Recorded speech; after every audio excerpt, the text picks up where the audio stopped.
Welcome to the inaugural edition of the Seasonal Anime Checkup OVA, a supplemental podcast to the Seasonal Anime Checkup, where we'll talk about shows that deserve more time than the usual couple paragraph review in the Seasonal Anime Checkup podcast, or for big news in anime, kind of like, that Funimation Crunchyroll partnership, which we could have talked about before if I had this podcast.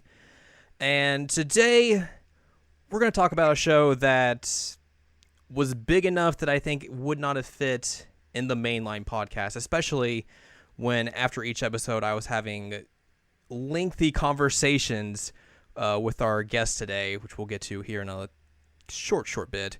We're going to talk about Danganronpa 3, The End of Hope's Peak Academy. And of course, since this is a podcast about the entirety of the show, there's going to be spoilers galore. So if you haven't watched the show or finished it, you should probably turn this off right now, because I'm going to spoil who the mastermind is. Man, I cannot believe Chiaki was the mastermind. Holy shit, what a surprise. Just kidding. That was a fucking real shitty theory that was on Tumblr, which we'll get into theory talk later on in the program. But I knew I needed someone to talk to about this show who I talked to a lot about this show while it was airing.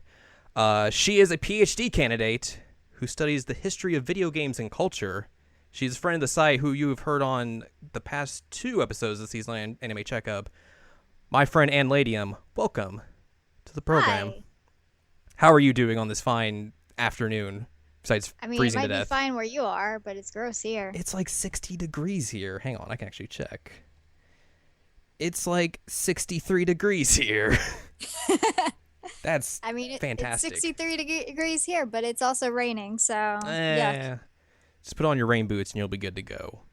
Well, I would if they hadn't been chewed on. That's also, that's a good point. Inside jokes here on the Seasonal Anime Checkup OVA. So we're going to talk about Danganronpa 3. Yeah. It's a show that happened. It is a show that happened, and it has been an emotional roller coaster for both of us. And Yeah. There's been a lot of angry text messages. There have been a lot of angry text messages, and a lot of being like, yo, this person's real shady. This person's real shady. That theory on Tumblr is real bad. And also being upset at certain points. Oh yeah. The weird thing about this show, obviously, was that it was kind of split into 2, where the first part was the future arc, which took place on Mondays, and it basically was at the end of the timeline of the Hope's Peak timeline, I guess if you would call that. And then there was also the Despair arc, which took place at the very beginning of the timeline, which I guess technically would predate Danganronpa 0, which we might get into that a little bit later on. And both of those shows kind of intersected in weird ways, considering it'd be oh, here's Future, and then maybe on Despair, okay, well, next week on Future it's going to be about these people and blah blah blah blah blah. Right, and it was great though, because you would get backstory on certain characters in Despair that you didn't get in Future, and so they built upon each other, which I really enjoyed quite a bit. Right. I feel the one thing I would say about Despair though is that it is kind of paced weirdly, because there was a lot to break down in that timeline, considering oh, well, we got to get up to basically the beginning of Danganronpa 1. And then we have to implement the stuff from the Twilight murder from DR2, yep. the big tragedy, and then just these other characters diving into Despair as well. So there's a lot of weird time gaps, which don't forget Hajime. We had to talk about how he became Izuru. Oh yeah, that's a big point. That's kind of a big point. Yeah. But there's just there's a bunch of weird time gaps in there, but and I've seen people complain about that, but they had 11 episodes to do all of that. It's there's gonna be time skips. You really can't do much else unless they were oh, we'll just make this entire show about Despair, which that wouldn't have made much sense, considering it's oh, well, we have this other story we have to do as well. Right. But let's dive into some thoughts and opinions, I guess, about each individual arc, quote unquote. Oh, I've got lots of opinions. Yes, I know. Let's talk about Future first, which I know your notes are kind of all over the place, so this might be a little bit more hard for you to go and talk about that, because I think they're more bunched together week by week, right? They are. Okay. Let's talk about episode 1. My notes are basically everyone is mean to Naegi, rip Chisa. I mean, so this is when I got to the point where I decided that Chisa was well, so she was really happy and excitable, and you're thinking like, oh, she's going to be a really important character, and then she dies. Yep. So at this point, you're like, okay, what was the point of Chisa? Which you don't find out until later, but man, I was just so excited because Hina was back and we got Kirigiri back and we got our egg and our egg just wanted to be angry. Let the child be angry. I know he's Hope, but just let him have that anger. And fake Yu Narukami's like, you you did this to the remnants of despair. How dare you? I'm going to kill you. Oh man, that was the beginning of my despair affair with Munakata. That's a great word, or great use of words there, despair affair. He just, oh man, he's not likable at all in this in the very very beginning. Right. He walks in on the freaking table like he owns the place. I'm like, who are you? What are you doing? No normal person announces themselves by walking on the table. I mean, maybe you don't, but I mean, maybe I should. Yeah. Maybe people take me seriously if I stomped on tables constantly.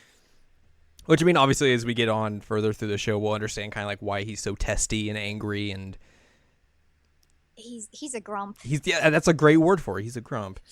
He's a grump. But you also get like a really nice introduction to the new characters, and you have some interactions with them. You kind of see how like Izayoi and Ando are whatever they are. You can tell they're close, but then you have Ando making fun of Bandai with his adorable voice, and we can't get through this podcast without talking about how Bandai has the most adorable voice in the entire show. It's true. You would never expect it. No, you wouldn't. Like you see him and he's like this big beefy farmer guy, and he comes out and he has this cute little voice.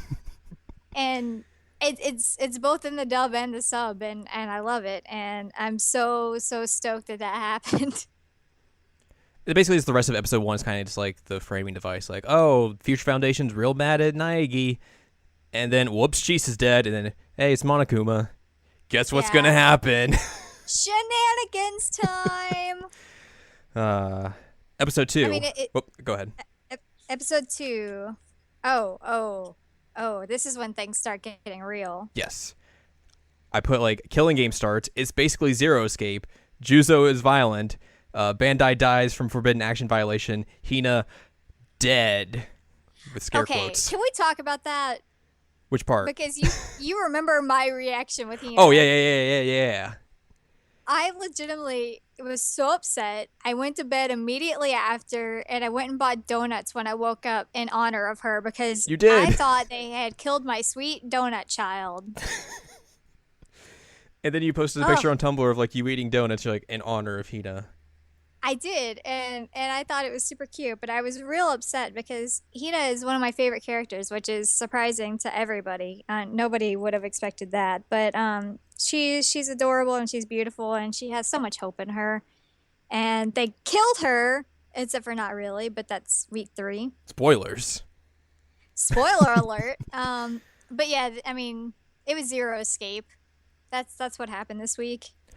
I guess it was kind of like I had heard rumblings about like how like, you know, the director of Danganronpa and the director of Zero Escape, like they both like liked each other and respect each other's work. So like they've talked about like wanting to work together. So it made sense that like this would be kind of like their homage to Zero Escape, because they're like, oh, we got wristbands and whoops, if you mess up, you're going to get injected with poison and die. It's like, gee, I wonder where they got that idea from. Which, I mean, the poison death was way more brutal than I ever expected it to be. Like Bandai, he was a big guy and he was in super pain and like the eye bleeding and everything. Yeah. Oh, that shows you right there. Like from week 2, poison is bad news. You do not want to mess with these codes. I feel like that's just a general thought about life. Poison is bad news. Poison is bad. Stay away from that. But I mean, Bandai really, he got short end of the stick on that. His code was lame. it was so easily triggerable. Mm-hmm. I mean, witness violence by participants. Really? Gee, I wonder if that's gonna happen. Right. Like, let's put these people into a game where nobody trusts each other and one of them punches people for a living. Like, come on. It's like Come on. it's like they were giving out forbidden actions, and it's like, all right, you're gonna be the sacrificial lamb here. Sorry. Right, like the mastermind like really has it out for that guy. I wonder what Bandai did to him to make him hate him so much. Didn't like that voice, obviously. Oh, maybe. Which I guess I just spoiled it that the mastermind is a guy. Oops. Well, technically. Technically. We'll get into that later. Yeah. There's a hierarchy. There is a hierarchy. Episode number 3, Asahina's alive. She was just covered in ketchup. Great Gozu's dead, though. Sad face. Yeah, Gozu. I mean, like, Gozu was being good guy Gozu and, like, carrying Naegi around and supporting him. And man. And I also I misspelled thank God in my notes this week because I was so excited that Hina was alive.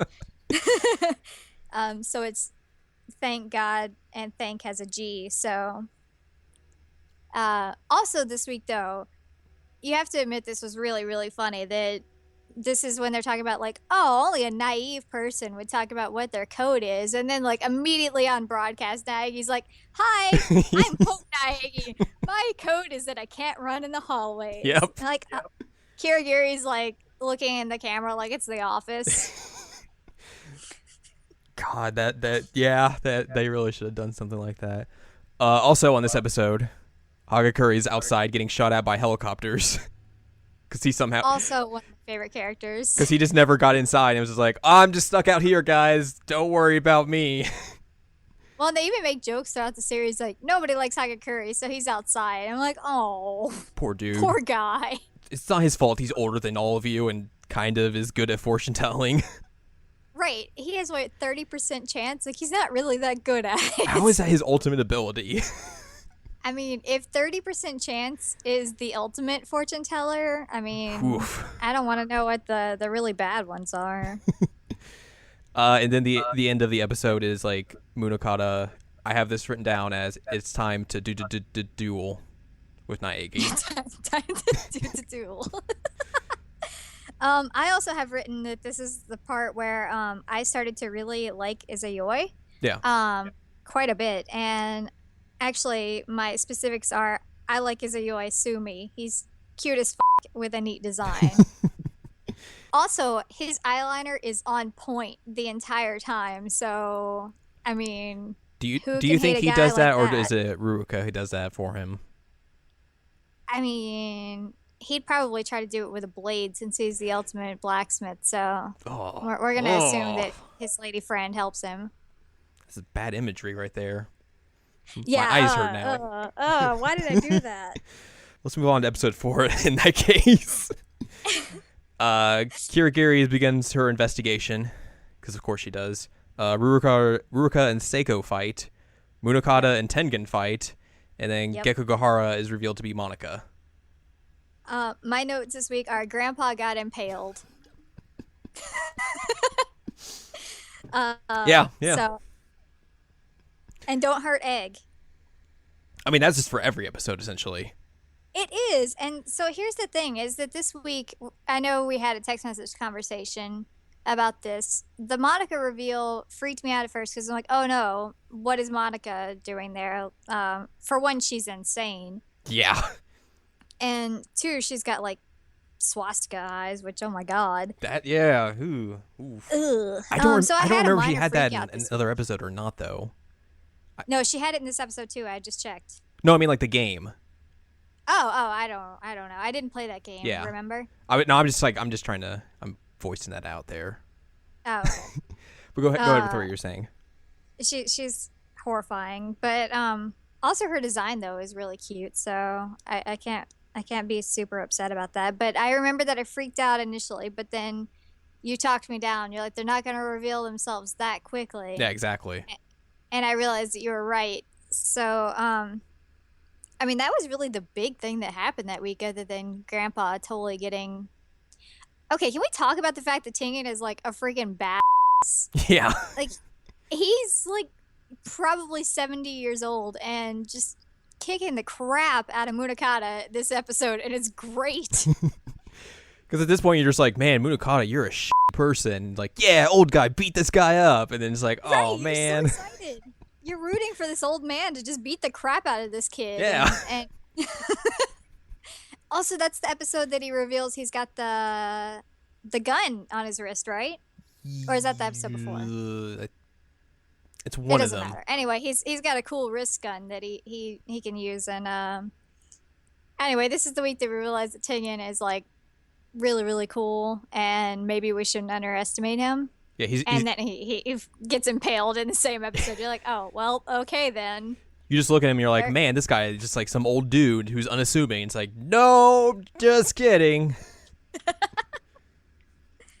I really like the Monica reveal, though, because I was worried that they weren't going to tie in another episode or anything of that into this at all. I thought it was just going to be like, oh, this is just, continuation from, I guess, technically from 2 and all that stuff. So I was real excited about that, but I didn't think she was going to be the mastermind, because that's just not the way Danganronpa operates. It's usually like, well, it's the penultimate chapter, penultimate episode or whatever, and here's your mastermind. Yeah, that makes sense. Episode 5. Delicious. God. Rurouni and Seiko still fighting. Juso in the Hina fight. Rip Tengen. Seiko dies from the attacker. Okay, I also have in my notes this week that Tengen is officially shady as fuck. Because this is where he quote unquote reveals to Munakata who the mastermind is. But they basically just show his lips moving, and I was like, they don't great, thanks. put it out there. Yeah. Also, though, again, building on the whole like he's a bad thing, just destroys Munakata's eyeball as he's getting like throat gutted. So and then before that, like catches Munakata's blade with his hand. He's like, with Foop. his hand. He's like, all right, whatever. Oh man. Oh. Yeah. Also, I guess it should be mentioned the blood is red in Future. Yeah.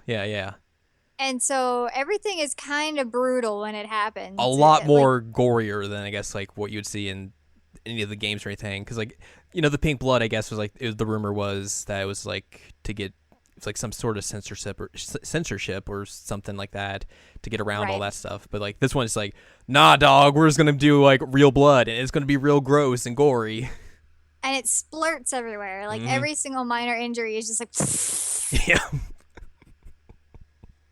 Also, this was the episode with the secret door. Is this where Izoya finds it? Yeah, that's the episode where he finds the door. Right. And everyone's just like, he's just like, huh? And everyone's like, yo, there's a door here. Well, everyone by I mean like the viewers are like that. The viewers are like, this door is not going to be a real deal. I mean, they can't pull that again after doing it in the first game. Yeah, the mastermind's going to be like, here's a secret door to get you out of the game. Of course, that's really what's going to be.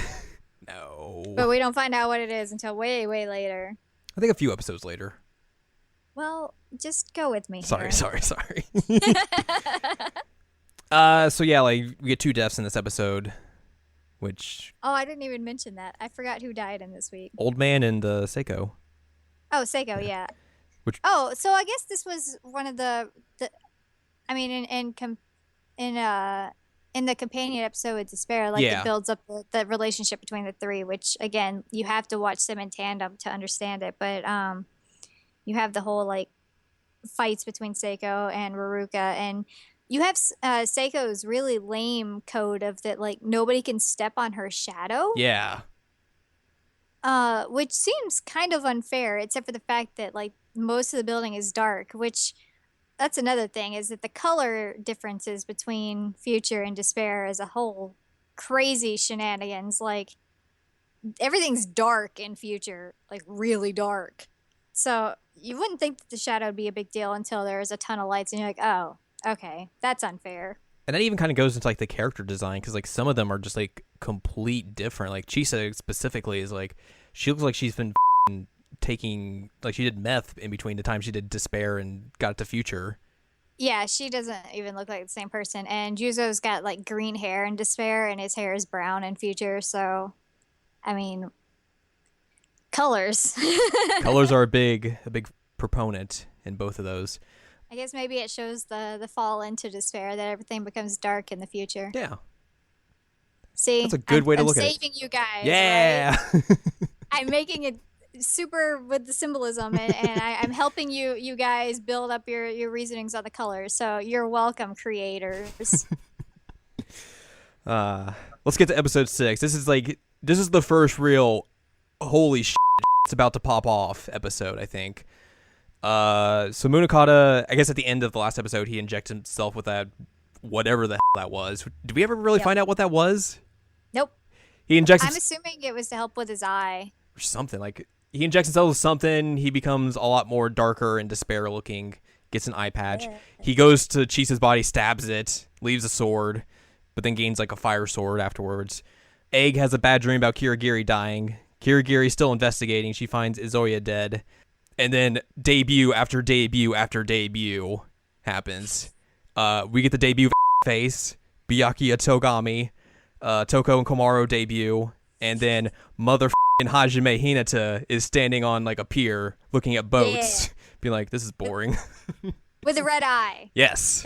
They specifically show that he has a red eye. Yes. So it becomes like, is he still Izuru? Oh my god.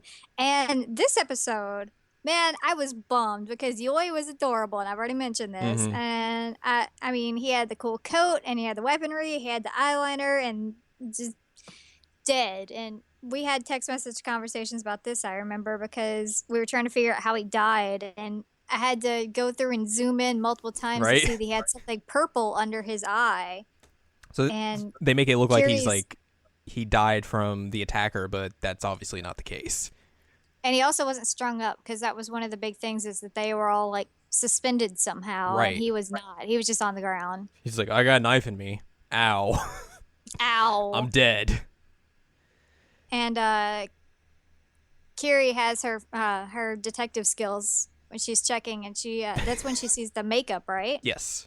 But otherwise, it was just a bunch of me being upset that he was dead because I really liked him. And me being excited that like all these debuts are happening and they're tying it into Ultra Despair Girls. I was like, yeah! Right. And then Hinata's there, yeah! But there was also that gross panty shot. Yeah. That was not necessary. Yeah. Sorry to ruin your high. It's true. I mean, that's a valid criticism of like that part of the show and like some parts of that game. Yeah. There's some. We want to talk about Danganronpa another episode. Like, there's a part where you have to massage Komaru as a mini game, and it's real gross. Real gross. Anyways, episode 7 is basically Danganronpa another episode, the anime. Because it's basically Komaru and Toko. They're about to go invade Monika's cool building that she has built. They find Monika, or they get surrounded by a bunch of Monokumas, and then Monika's like, hey, what's up? We're not going to fight later. I'm going to space. And farts on them. Yeah. And then the Warriors of Hope are still alive, even though like the game basically says like they're dead. Or like some of them are.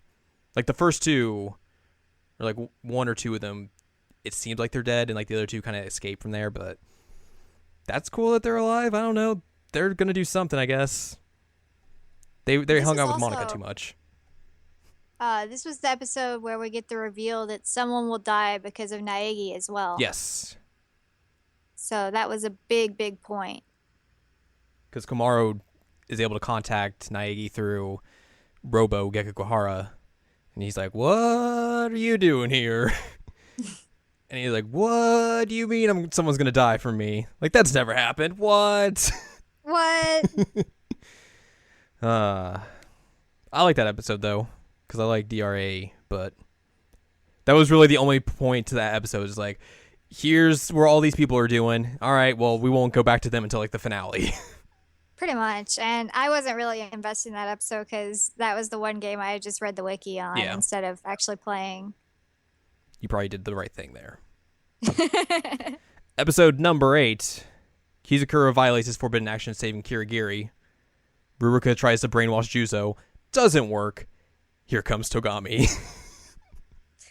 Basically, I think... you want to say something first? I don't want to talk all over you. This was the week where I have don't eat corpse spit, Right, Kirigiri. right. That was real gross. It was gross, but like it also shows how smart this girl is because like who would have thought to do that? And of course it's Kirigiri, and this is also the reveal of Ando was the one who actually killed Yoi, which was a bummer, Mhm. and it was emotional because we have the whole sacrifice situation with that episode hurt. Sacrifices all around.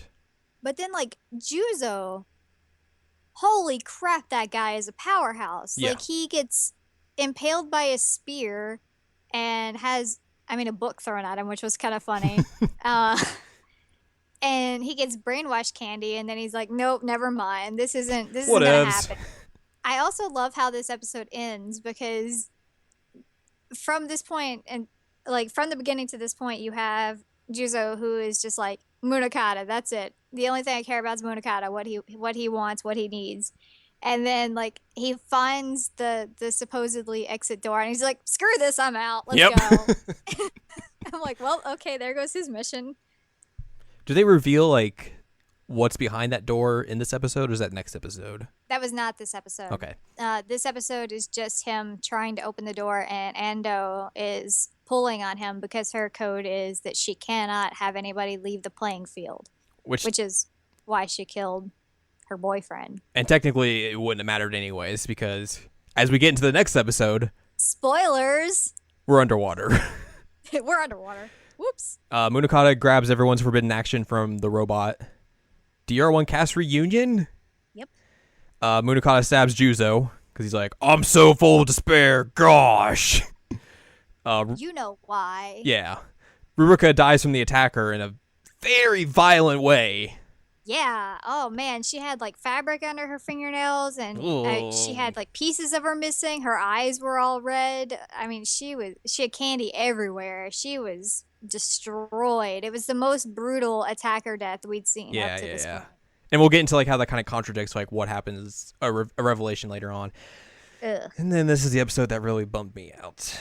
Yep, I remember we had many talks that week on me trying to cheer you up because Kirigiri has the most nonsensical code, besides Bandai. Yeah. And that she was not allowed to pass the 4th sleeping time with Naegi alive. And so once they all wake up, they see her and she's got like the poison face and all, and you're like, oh god, no. Kind of the poison face. Kind of a poison face. Yeah. I was real bummed out, and then like you sent me this video. You're like, did you see this? And I was like, what are you talking about? Like I had to look at it like 3 or 4 times. I was like, what are you? I actually had to point it out to you. Yeah. They go to the trouble of like once all 3 of them run over to Kirigiri, like there's just something rolling away from her, just casually. And it's just in that one shot, and they don't ever mention it again until like the finale. And it's just like, well, what was that? What was that bottle that just rolled away from Kirigiri? And that gave me hope. It was also a very emotional scene where she takes off her gloves to hold Naegi's hands right before the sleeping time. I'm like,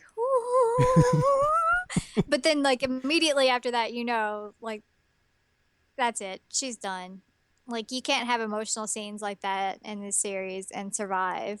Like the whole time it's like, they're gonna fucking kill her off. Like what the these motherfuckers. So we're in super deep despair in this episode until I find the bottle, and the entire time I'm like, please don't get your hopes up because if it's not true, I don't want to upset you. I'm just like, man, it's my one thing of hope. I need it. The bottle. The bottle. Hashtag the bottle. Episode 10 is basically the showdown between Munakata and Naegi. Yeah, and so like this is the episode that confirms to me that like Naegi is pretty bad because he was going to kill a man. Yeah, he was not happy. To electrify him. It's like, but he also got shot in the leg, which is kind of lame. And it's also a really good reaction when he gets shot. He gets shot. And he's like, ah, and he falls over. And we have superhero fire hydrant in this episode. Like, his luck is perfect because he has this fire hydrant thing that he's gonna the fire extinguisher, and he's going to use that against Munakata, and it doesn't work, and Munakata's mocking him, and somehow it gets thrown away, and then like pops back and bonks him in the head, like yeah, fire extinguisher for the win. The one true hero. But it was also the episode where we get a pretty solid confirmation that there are romantic feelings between Kirigiri and Naegi, even though Kirigiri is technically dead in this episode. Right.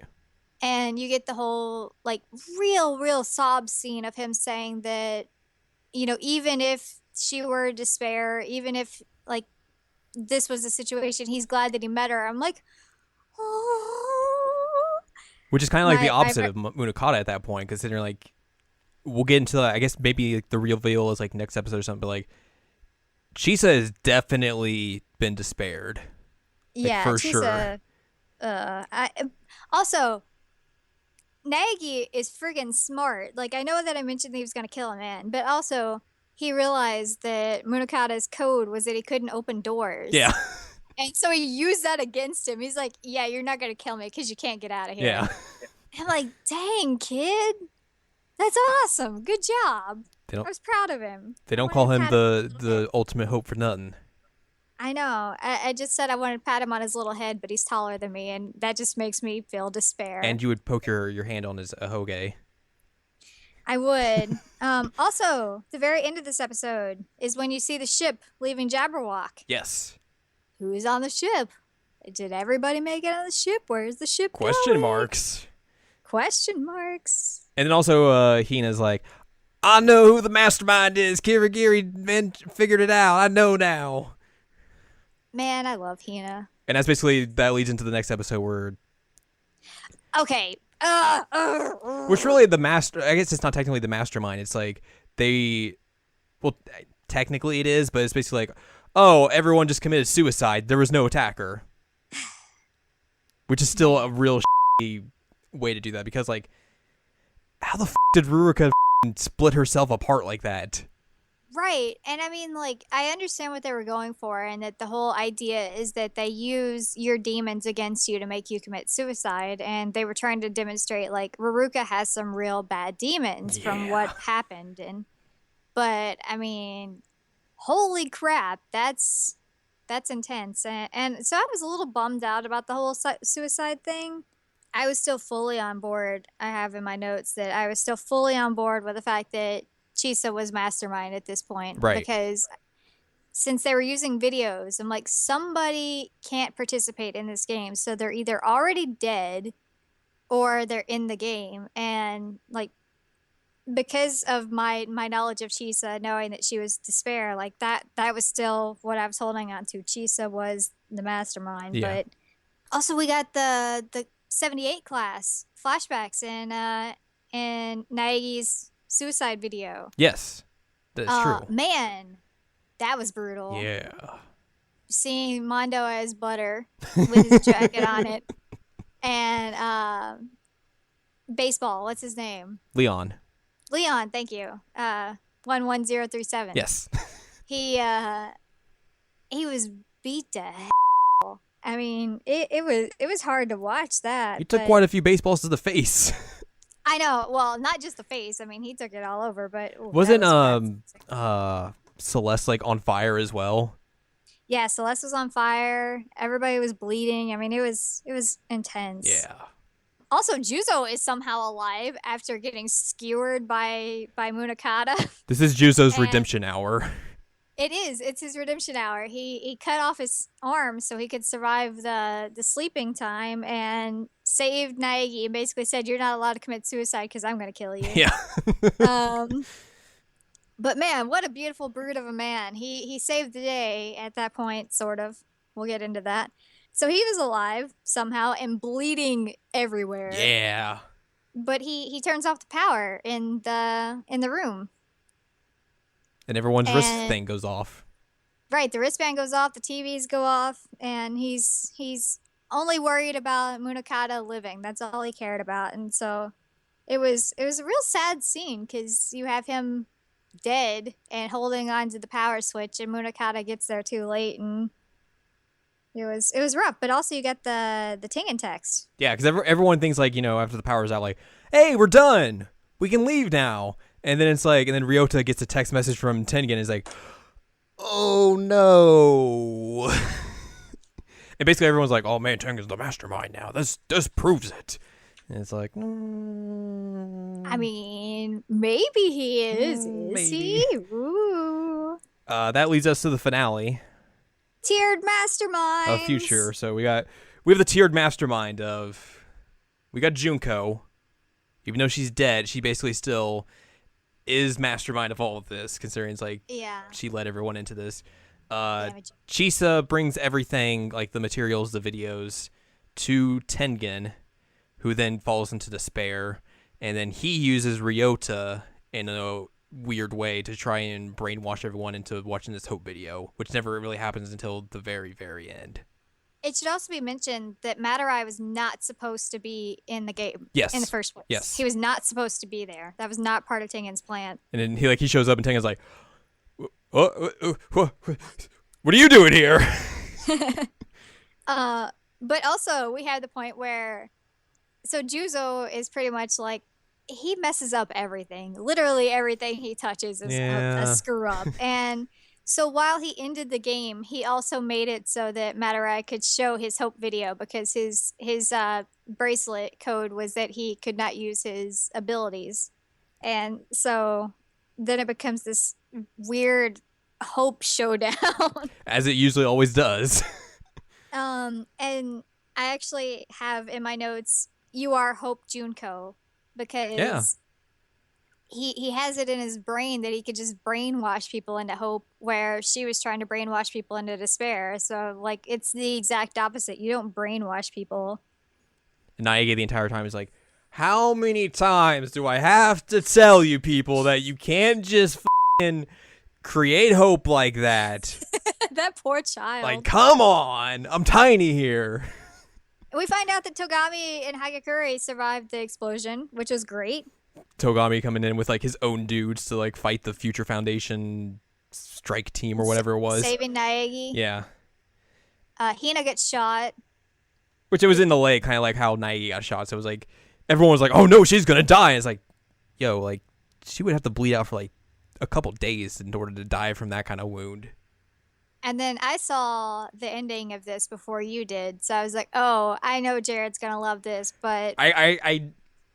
I haven't told you this, but I inadvertently got my hopes up in a different reason for this. Oh no, you didn't tell me. Because I was like, is this going to be the Kirigiri reveal?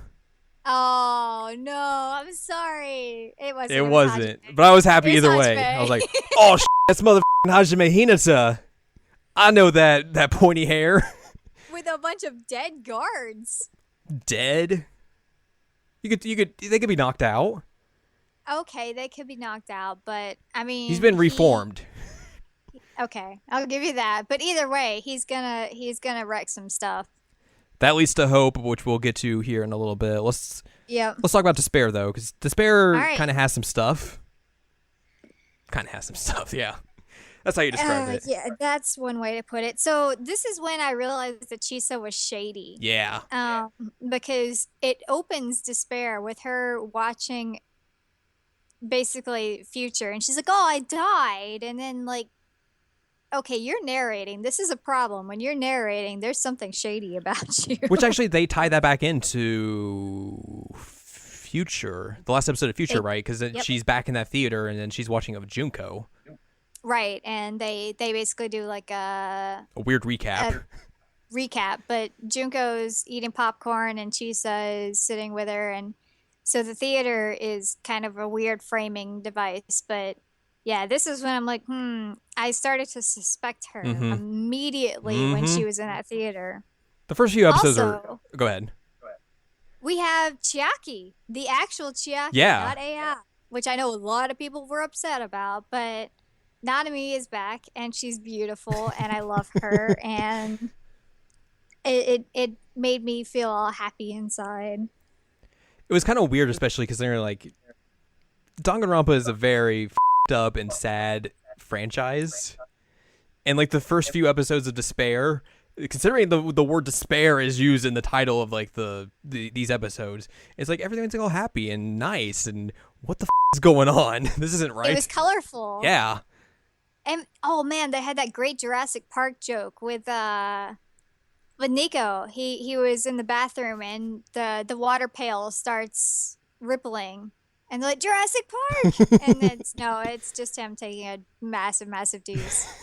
So, he's living up to his reputation, I guess. And that was the cool thing about that episode is that you get your like reintroduction to all the two kids. Yeah. And they're all introduced in their very unique ways. Yeah.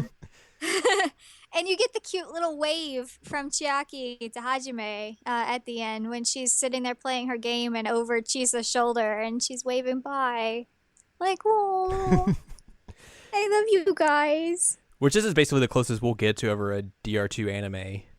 And I know people eventually were upset considering like, oh, it didn't show them well. It's like, well, this is a different story. What do you expect? Right. This isn't the story about like, it's not the story of 2. It's the story of what builds up to everything. Mm-hmm. It's like if Danganronpa 0 was good. Oh, God. Can we not talk about 0?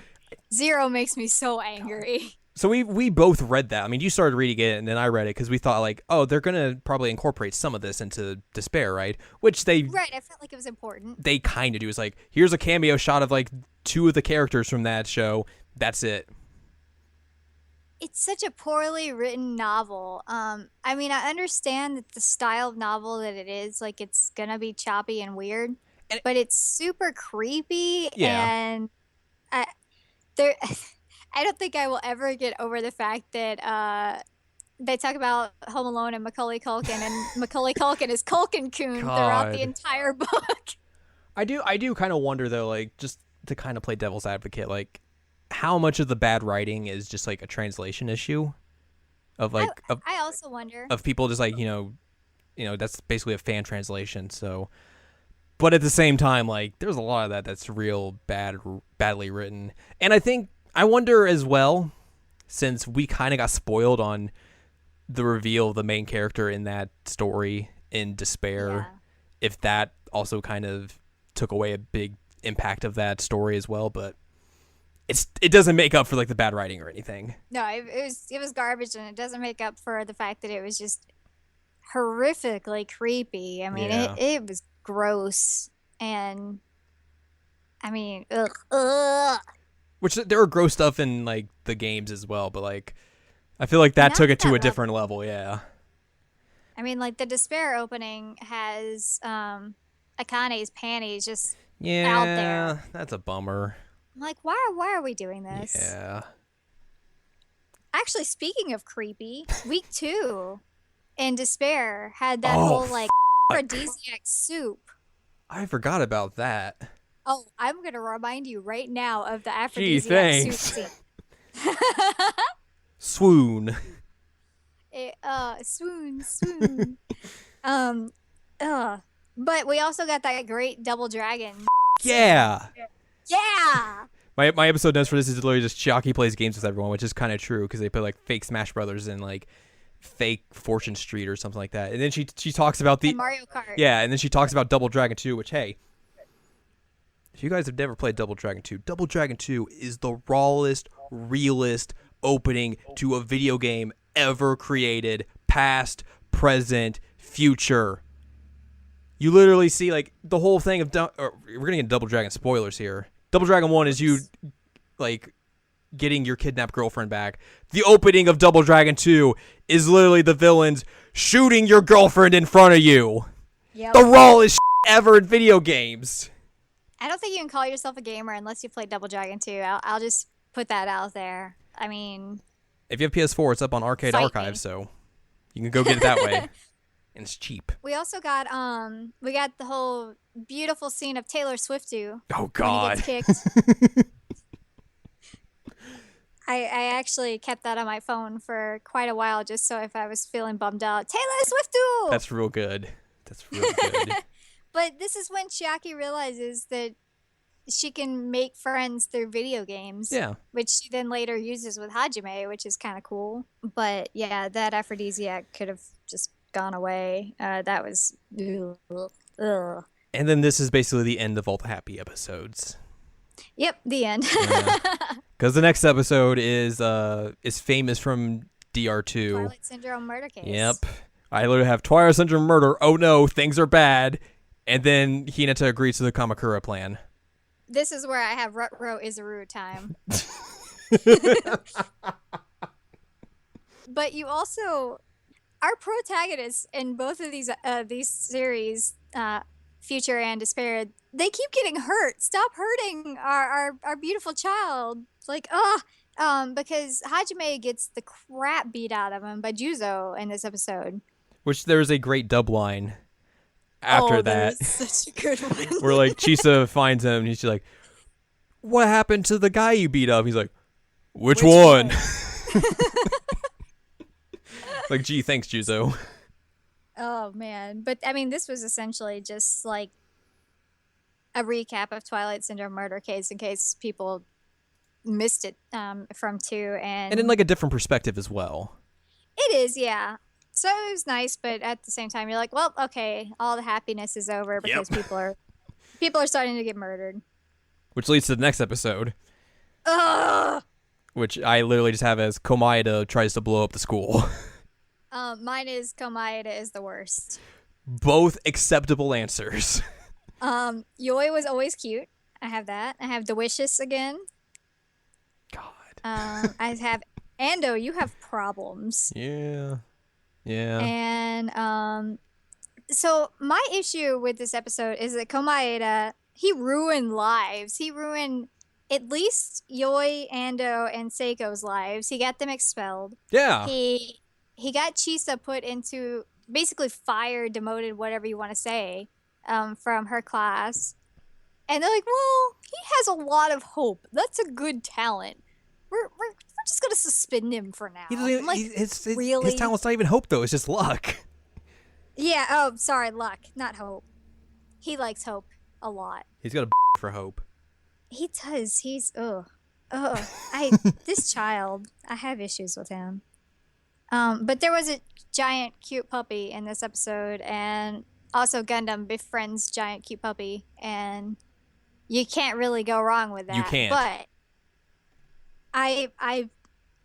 Komaeda is like my least favorite character in this entire series, and that's saying a lot because there are some jack characters in this series. The sound you hear now is all of Tumblr turning off this podcast.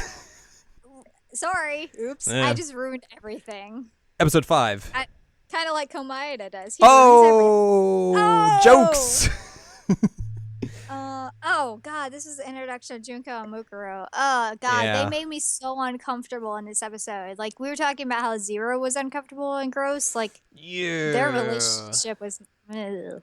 Which I guess their relationship is kind of like that in Zero. Yeah, But not to it this is. extent. Ugh. Considering, like, you hear, like, there's a mythos to Mukuro. Considering, like, she doesn't really have much screen time in 1. And, like, the only other thing that's really prominent with her is Zero and then the non-canon Danganronpa If. So it's like, oh, she's, like, this bad assassin. She's the ultimate soldier. Yada, yada, yada. And then, like, you just see her and she's like, wants to get up Junko's butt. Right. She's just, like, a drooling mess over her sister. I'm like, ugh. That's weird. And then, like, her sister is consistently trying to kill her, so I guess we shouldn't be surprised that she did eventually. But yeah. I don't know. It made me really uncomfortable. But we also found out in this episode that the imposter is actually covering for Madurai, who's making his anime. Yeah. So that was kind of an interesting reveal, and because that was one of the things I noticed in one of like the earlier episodes, and I was like, "Yo, they have the same tie." I remember texting you that, and it was like, "Oh, that's just the imposter." Whoops. And you have Chiaki real upset because Hajime never came to play video games with her. What a jerk! He's too busy being all talented and junk and sitting in a room by himself. It's like, this is boring. It's like, no, you're not doing anything. Yeah. I mean, at least give the man a TV Nope. or a He's got a computer. bed. That's it. He has a bed and his hair, his fabulous, fabulous hair, which there was discourse on his hair being smooth. I don't know if you noticed that. No. There was a ton of discourse on Tumblr about like how Izuru's hair used to be like really spiky and all over the place, and like now his hair's smooth. This isn't okay, and it was hilarious to me. Ah, the discourse. Ah, I love it. The discourse. That leads into the next episode where Chisa gets some stuff from I think like Juzo or someone, and as she learns about the Kamakura project. She does. The password is curry rice, and it's on a post-it note on the computer. Right. Junko meets Izuru, and then also Junko meets Ryota. Junko just meets everyone this episode. Yeah, and she has that disgusting scene with the board member where she's putting like soup in his eye. Right.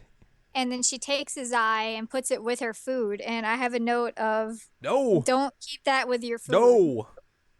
Unsanitary. But that's how she gets in to see Izuru.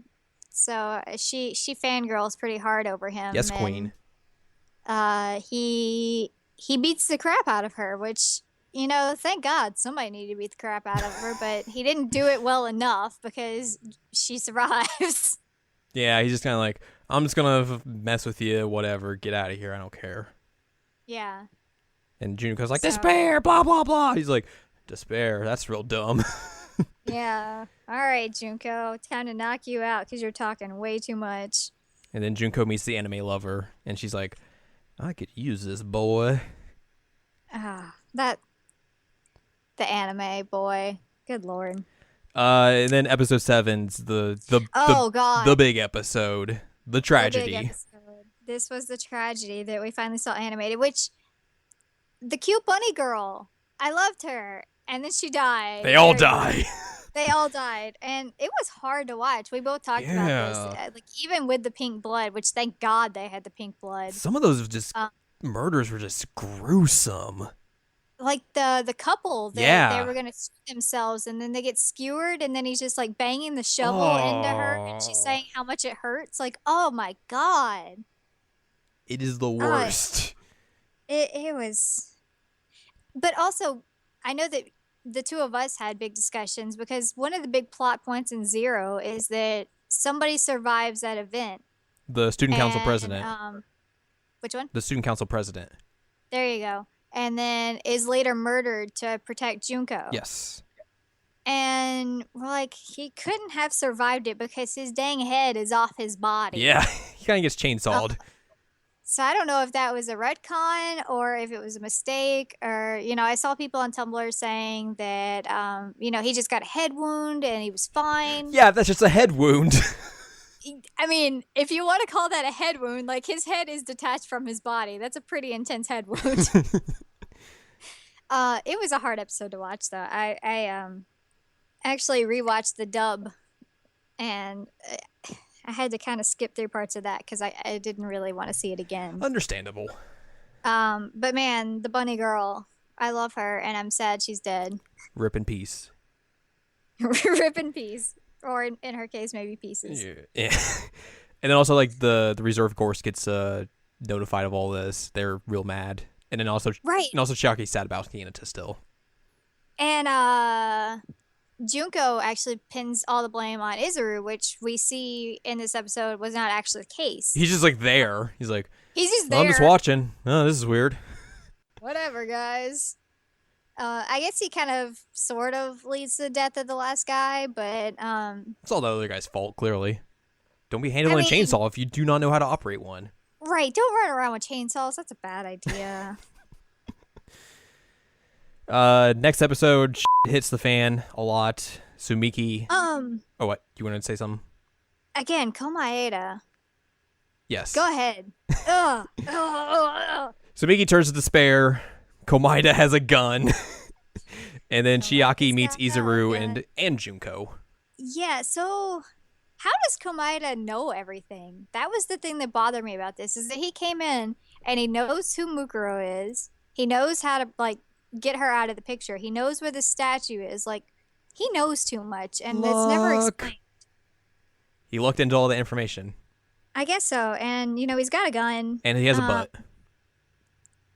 Is that the episode with the butt? It has to be, because that's his return, right? Or it's one of the previous Oh. episodes. Either way, they show Komaeda's butt, and it's like, what the f*** are you doing? I don't want to see that dude's butt. I mean, if you ever want to see Komaeda's butt, you're in for a treat with Despair. Which, knowing Tumblr, yeah. So Komaeda always just screws everything up, and I hate this child. And he could have ended it if he didn't have to freaking monologue. And then he's sitting there monologuing to Junko about like how her despair doesn't count and blah blah blah blah blah. And then like goes to shoot her, his gun doesn't work. And then he gets shot by Izuru. Izuru just does like this fancy like swooping around like, I also have good luck. I'm going to take this gun now.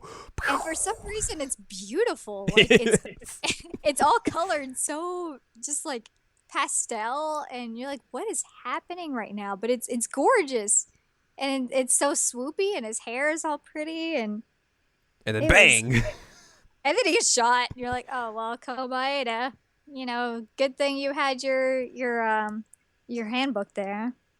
Good old luck. That child. Like I said, he could have ended it, and he just had to keep talking because that's who he is. And Chiaki's like, you're Hideta, aren't you? And he's like, I don't know what you're talking about. Who are you? I have long hair now. Clearly, I'm not that person. Why did you just become like the Yu-Gi-Oh dub? That's my new dub voice for Izuru. Oh, okay. It's gonna catch on. I should do this voice for Izuru instead. It just changes halfway through the dub. Yeah. Like, what happened? I got some really good advice. What can I say? Episode number 9. Also known as, in my notes, abort. Chisa becomes Despair finally, which kind of With a confirms gross all of our lobotomy. suspicion. Yeah. And like, she like has an orgasm or something when she's getting lobotomized as well. It's real weird. And then she leads Shiaki and the rest of the class into a trap, specifically Shiaki. Yeah, she gets dumped into like a trash bin. By Sumiki. She's like, whoop, later. Bye. And also, Junko shows that she can like make people commit suicide in this episode with the reserve student who just like saws through his neck. Oh, right. Yeah, that was pretty rough to watch too. And he's like sitting there crying about like how he doesn't want to do it, and he's just like repeatedly sawing into his neck in front of Chisa. No bueno. Again, abort. That leads us to We don't talk about this week. We don't talk about week 10. Okay, I'll say something about week 10 that doesn't involve anything. Penultimate episode is basically the 77 class going into despair. It is. And a lot of bad. Also, Juzo's Juzo's gay. Oh yeah. That's the Juzo turning on Munokata episode. Yeah. Well, I guess that's technically next week, but it sort of begins that way because Junko's like, "Aha, you have feelings for him." And that beautiful piece of art she created of him like being in love with Munokata. It's like a Sailor Moon episode or something. Man. It's beautiful, but that's when Juzo decides that he can't turn in Junko because she would reveal him as gay and with feelings for Munokata, and he doesn't want to risk his friendship. So Juzo, good job. You helped create worldwide despair. Because I mean, it's rough though. Like you got to sympathize with the guy that he was in love with his friend and didn't want to ruin that, but and that he's got some mega guilt after that. And also, like, just think of he's the ultimate boxer or super high school level boxer. Like, combat sports is such like a masculine thing. Right. That just would impede on his form masculinity as well. So that's probably another layer to all of that. All I will say about this week is that I legitimately was full on sobbing. I was crying. I was hurting. Like, it was rough. It wasn't even like a quick and it's done moment. No. Like, they dragged it out. It was painful. And oh man, I don't know. You felt I don't think despair. I can't watch that again. You're Period. I will the not dub's gonna watch come up, and that. you're like, oh man, I can't believe they skipped this episode. Why did they skip week 10? Why would they do that? Whoops. Ugh. So finale episode of Despair, which was one episode shorter than Future, which will Chisa is absolutely despair, 100% yes. confirmed. Chisa and Juzo lied to Minokata about Junko. Junko uses the 77th class, or she's basically like, she gets the idea to do that. Izuru was like, yo, peace, Junko, I'm out. I need to find the answer between hope and despair while I'm casually holding Chiaki's hair clip. Naegi slips. Oh my god, that scene. It's during a whole like conversation with Junko and Mukuro, like they can't predict Naegi and his luck, and so Junko just like freaking lobs a wrench at his head or something. What was it, a wrench? I think it was something like a wrench, yeah. And that poor child just slips and falls and misses it, and I love that kid. I love our egg. And Maizuno is just like, oh, I should probably help him, but then later I'm just going to frame him for murder, so... Yeah. No worries. That was great. Also, the music in this episode was fabulous. Yeah. Like on point, but also it was pretty rough to watch because pretty much the entire episode is just like the reserve kids losing it, and like you have them running into the fire at one point. I'm like, ooh. Jumping from the building. It's like Tengon and Headmaster Kirigiri's bro are like leaving. It's like, well, there's some bodies falling. Well, and this was when I made the joke about it's raining men. Yep. God. But the ending of it, oh my god. Yep. Man, Tumblr threw a fit about this one. You know what though? I was so excited because seeing the two of them together again made me really happy. And now that it's pretty much been confirmed that Chiaki AI was made by Izuru. Which like they kind of go against that though in the finale. Sort of ish. Because she's like, oh, I was brought about because of everyone's thoughts and feelings, but like you could also say like Izuru was like he could have pushed that a bit, be like, oh, who out of everyone would all of these people like to see again? And it's like, well, of course it's gonna be Chiaki. Right, and I think pretty much what's implied is that like she was built, but then like everybody wanted to see her anyway, so it didn't really matter. Yeah. If that makes sense. But anyway, it was great to see them animated in their two clothes and to see them shake hands and be all happy, and for Kamaeda to just disappear, which was nice. Which everyone's like, oh no, he wasn't. He was there. He was right behind Hinata. And it's like, yo. Why did they make it run away? It's like, have you ever heard of perspective changes in camera work? Like that kind of thing happens. Well, guys. And he also wasn't the focus of that scene. That's also true. The focus was the handshake. So. So Despair's over. Future's over. Hope. It's time for some hope. The best ending. I have haters gonna hate. I have everything in all caps. Great, good ending. What more could you ask for? Kirigiri fall in love. Kirigiri fall in love. I guess. I let the babies be happy, guys. I mean. Right. Yeah.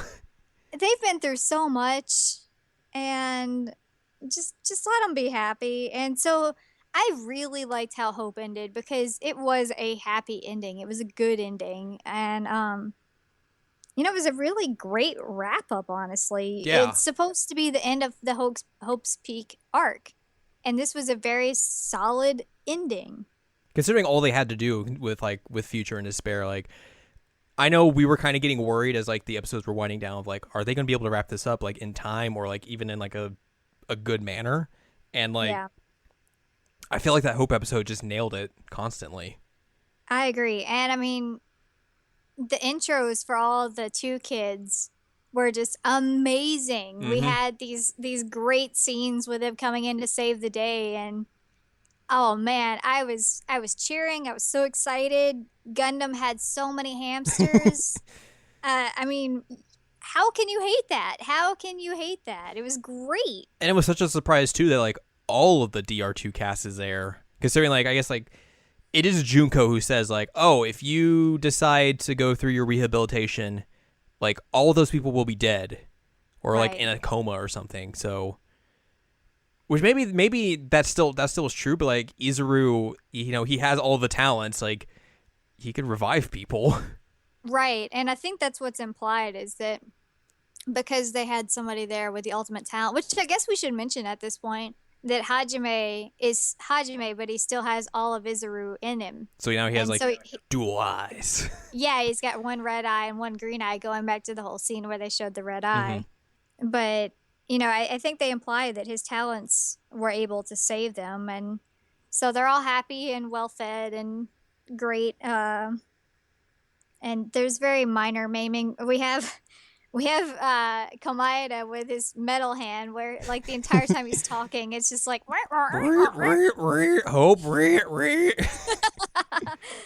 I actually came up with something. I didn't mean to cut you off there, but like we've talked about like here and there like how he had the Junko hand.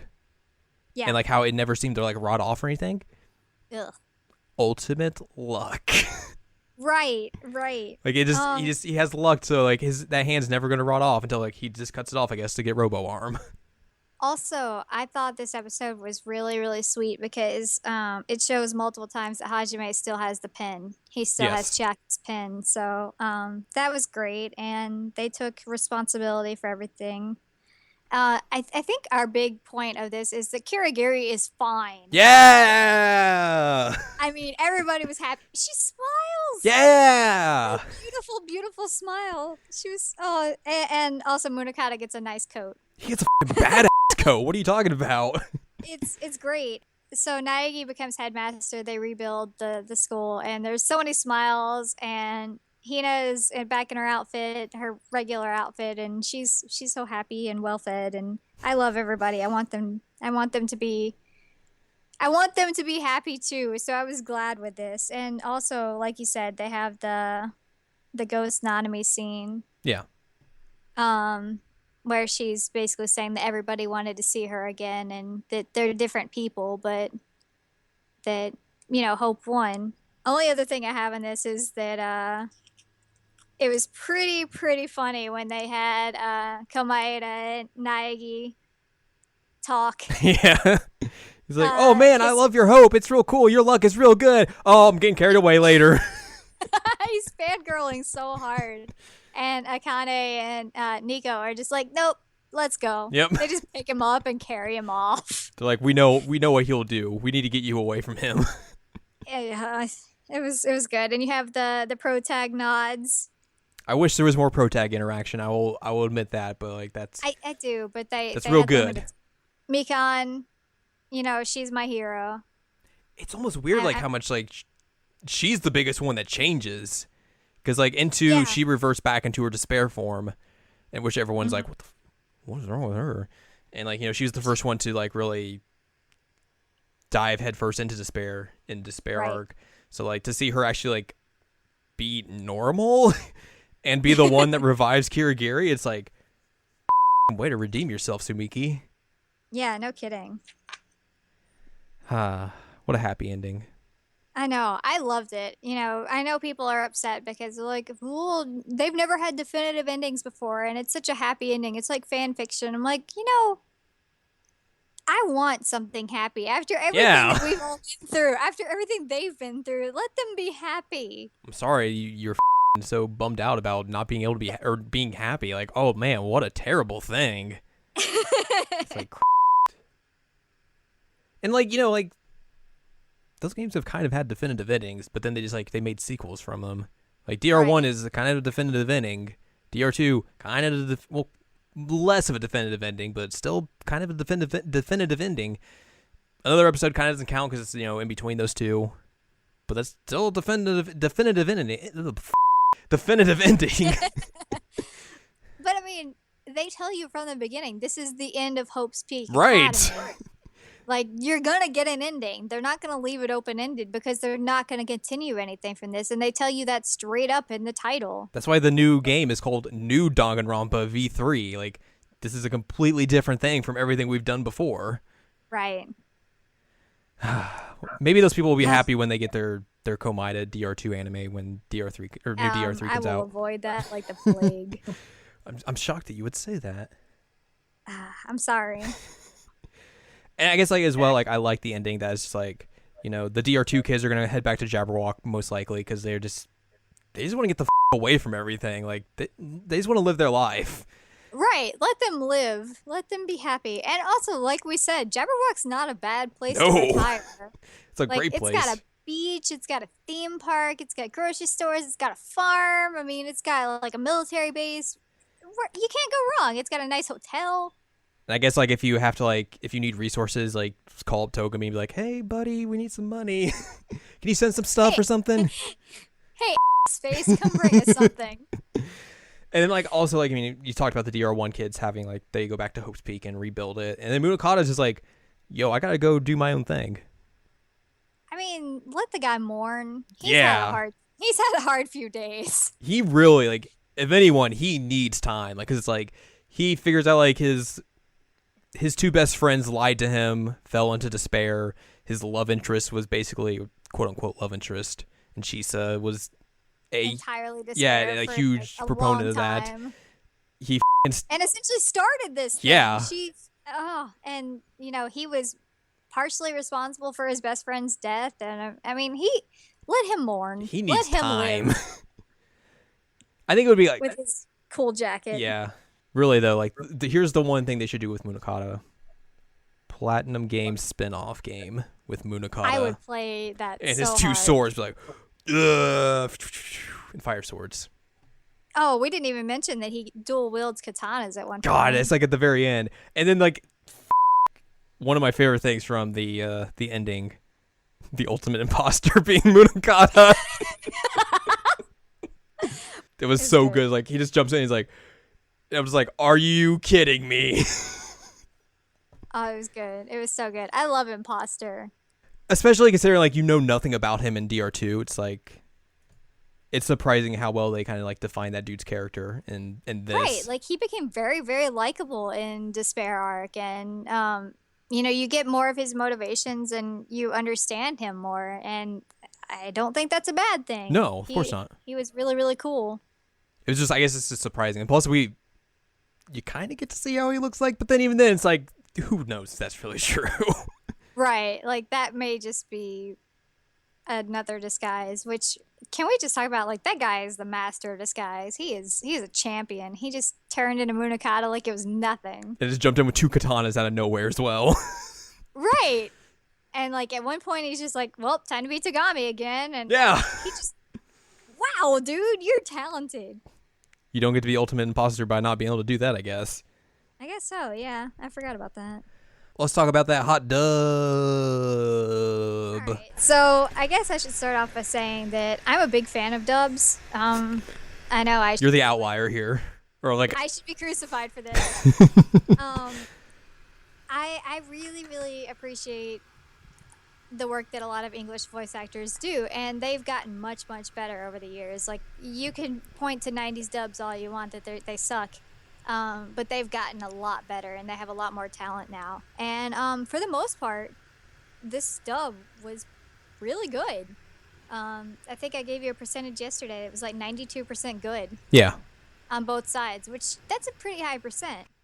And especially like when they redubbed the Danganronpa anime, they basically they picked and choose some people from the video game cast, which I've gone on record before stating like I don't like that English dub in the game. Like I don't think it's that good.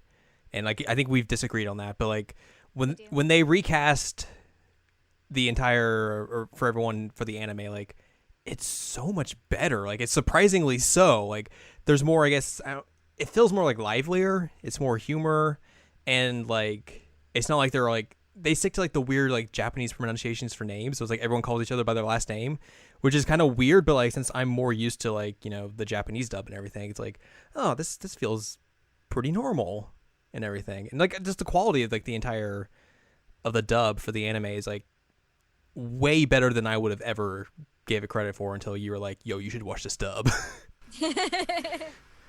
Well, and you never would have gotten face if you exactly watched the dub. So I mean, I did you a favor. You did. But I mean, this one had some really strange moments. Like, I will never approve of the fact that they had Junko. For one, she's fine when she's not speaking in the Valley Girl. When she's like plotting, or when she's doing the teacher mode, when she's doing sad mode, she's great. But when she's doing her Valley Girl normal voice, like trying to portray herself as like a ditz, it's bad. Yeah. I will also never accept the fact that instead of the Japanese Kamakura Senpai, Kamakura Kamasura Senpai, like that's what she was doing. And the English, it's Yas Queen. Yeah. Which is unacceptable. Completely unacceptable. It is not okay. And doesn't Chisa also call Chiaki a cinnamon roll? She does call her a cinnamon roll. But otherwise, like, the writing is really good. I know a lot of people were upset because, like, some lines are more aggressive than others. But then you also have really great lines that were changed, such as the one you mentioned earlier about which one. Yeah. Do you remember? Yeah. The kid beat up. There's also okay, so I actually prefer dub Kizakura over Japanese Kizakura. He has great lines. His actor does a fantastic job. Like I was showing you that when they find Yoi's body, he just looks at it, he's like, that's not healthy. Yeah. And it's wonderful. And he just has really great inflection. The acting is great. The lines are good. He's kind of like a sarcastic and it's awesome. Juzo is also much better in my opinion in the dub. He's ridiculous. He really is. When he gets a book thrown at him, he's just like, really? Yeah. Throwing the chair at Tingen and saying, Mr. Chairman, was pretty funny. That's real good. But, I mean, the acting is great. I showed you scenes with Chiaki. And she, her actress is fantastic. And that's important because Chiaki is such an important character in Despair for her to have a good dub. And I realized, like, I looked up, like, who her voice actress was. And I was like, oh, she's Azusa in K-On! And, like, I love the K-On! Dub. Like, it's one of my favorite anime dubs of all time. Like, I will take that dub over the Japanese version any day of the week. And that's saying something coming from me. So I was like, they picked a really good actress for Chiaki here. Yeah, and I know that you have mixed feelings on Pappenbrook, but Bryce Pappenbrook is great for me. I really enjoy his work, and he nails it. And it's interesting because he again does same as the Japanese. He does Naegi and Komaeda. Yeah, and he differentiates very, very well between the two. He does a great job. And there was someone else that I was thinking that I needed to mention. And how could I not mention Bosch? Old JYB. JYB. he. Oh man. I mean, at moments I was saying you have some Adachi kind of. Bonus cat talk here. You have some moments where you're kind of confused why Adachi is there, but I mean, he does a great job. So overall, I think the dub is really well done. And his Izuru voice is a lot different as well. It's like it's a voice I've never heard him do before. So I was like, yo. Like, right. It's very, very different. It fits very well, but it's a different voice for JYB. And the dub is only through episode 8 at this point. Right. At recording, so we haven't gotten into some of the more serious episodes. So it may change. Episode 10 won't be dubbed. I won't watch it. Of Despair. Let's clarify. Of Despair, to clarify. But overall, yeah, I can highly recommend the dub. But again, I'm a big fan of dubs. So there was like we've talked about this like in text messages and stuff, like how like there are pronunciation issues in the dub, yes, especially with Naname, where they're like Naname. Naname. And it's like no. Yeah, and then you told me as well that like there's different pronunciations for Komaeda. Yeah, and that one is interesting because it's the episode where he bombs the school, and it's not as prominently, like unless you're paying attention to it, that like they're saying it different in certain characters, but it's not said the same every single time. And that maybe they should have fixed that, but it's not as glaring as Nanami because at least some of them get it right. Yeah. Nobody gets Nanami's right ever. The entire dub, it's always Nanami. And I feel like that's that's a broader conversation about the Funimation simulcast dubs, considering like those are coming out like a few weeks after like the anime's already like been simulcasting as well. So it's like 3 or 4 weeks in, like, oh, here's the first episode of the dub, and it's like that's such a quick turnover in terms of like producing and making something of high quality like that. Because like when they first started doing this, like a lot of people were like, these are real bad. And it's just like, because considering just how quick they had to put those out and everything. And I feel like they're kind of starting to hit their stride and being able to turn these over as quick as possible. But like something as glaring as like a pronunciation issue, like someone should have been like, hey, this is not how you pronounce that. Like I just don't get like how that just got swept under the rug. Yeah, I mean, I can understand that, and we're quite aware that Funimation has had issues with this show in general. So yeah, it's not really forgivable, but it's something that I can get past because in terms of the acting and everything, it's really well done. And again, some of the characters are actually even better in the dub than they are in the sub. So right. You take your positives or your negatives, you weigh it out, and you decide what you can live with. And honestly, them pronouncing her name wrong is something I can live with. And them just skipping episode 10. Yeah, that doesn't exist. Episode 10 didn't happen. I don't know what you're talking about. The way you've described the dub, though, it basically makes me want to go back eventually and rewatch all of those episodes in the dub. Yeah. It's like, but give it some time to breathe. Because I don't want to just rewatch all of it like right away and be like, oh, I remember all this stuff. It's like, no, you need some time. You need some distance. Yeah. Let's talk about some music, some openings and endings, okay. Which you have some opinions on both of them. I should just be well known for being extremely opinionated. I have very, very strong feelings about some of the openings and closings of the show, and mostly it's that, the future opening starts off so strong, and I'm so stoked to watch it, and then the vocals kick in, and I'm like, what is this? And it becomes trash. And it's so upsetting because, like, you want to be so hype because of the, like, guitar riffs that are going on. It's great. And then it just becomes like weird sappy love song vocals.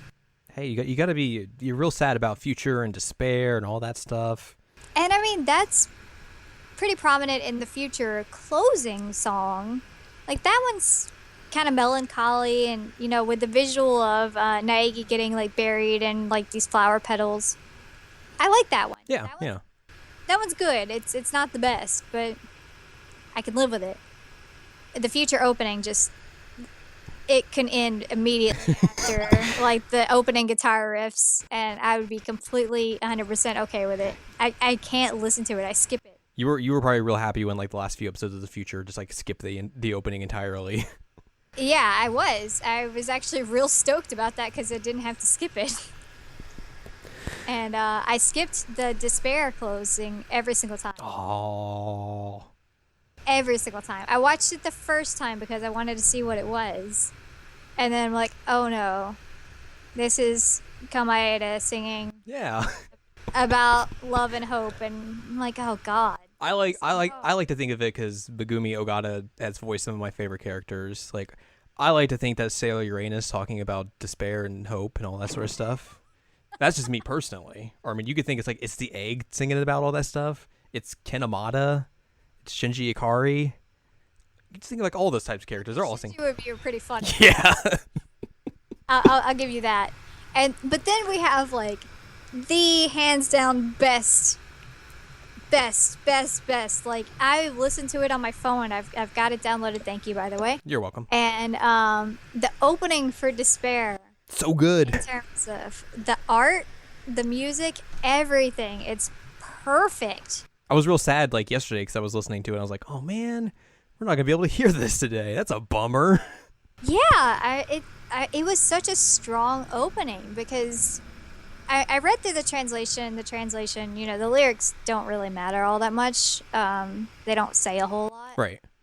But the actual sound of it is pretty interesting because it has you thinking in a more like uplifting way, which is kind of intriguing going into a thing called Despair. Yeah.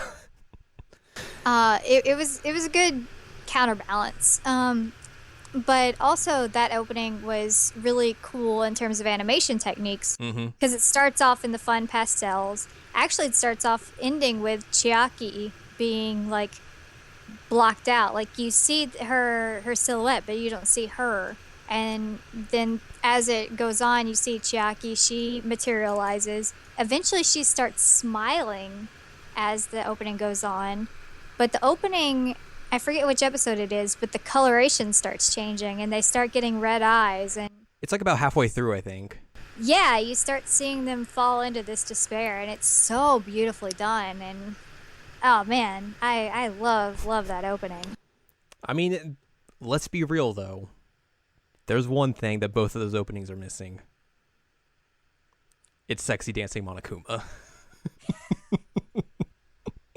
Sexy dancing Monokuma can just be thrown in a trash can directly, and I would be happy. Oh, it's the best. It's the best GIF you can ever make. It's not. GIF rankings of Danganronpa.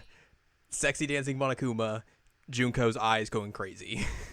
Oh god, I forgot about Junko's eyes. So Junko is the ultimate analyst, I guess is the right way to put it. Yeah. There's this great scene where her eyes are just like wonky everywhere, and you're like, ooh. That is not a good talent. Yeah, it's like it's supposed to be like, oh man, she's really analyzing this whole thing. It's like her eyes are just like blah, blah, blah, blah, blah, blah, blah, blah, blah, blah, blah, and going in like just opposite direction. It's like, no, that doesn't look good at all. No. So I guess if anything has come out of this series, it's Crazy Eye Junko and Sexy Dancing Monokuma. So that's the only thing she really need. Yeah. There was an ending for Hope. It was all right. It was there. The song was terrible. Yeah. It didn't really fit. It was like, here's just like this random kind of upbeat song, and like, we'll just play this in the background, I guess. I would have preferred to just have the scenes without the song, or have like a musical, like an instrumental song.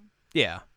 But yeah, it just Hope ending. That was the one thing, is that the actual song, meh. They should have just done like the cast of Danganronpa sings this random song, like random animes do. I'd buy that album. The cast of Danganronpa sings the hits. And it's all like ABBA.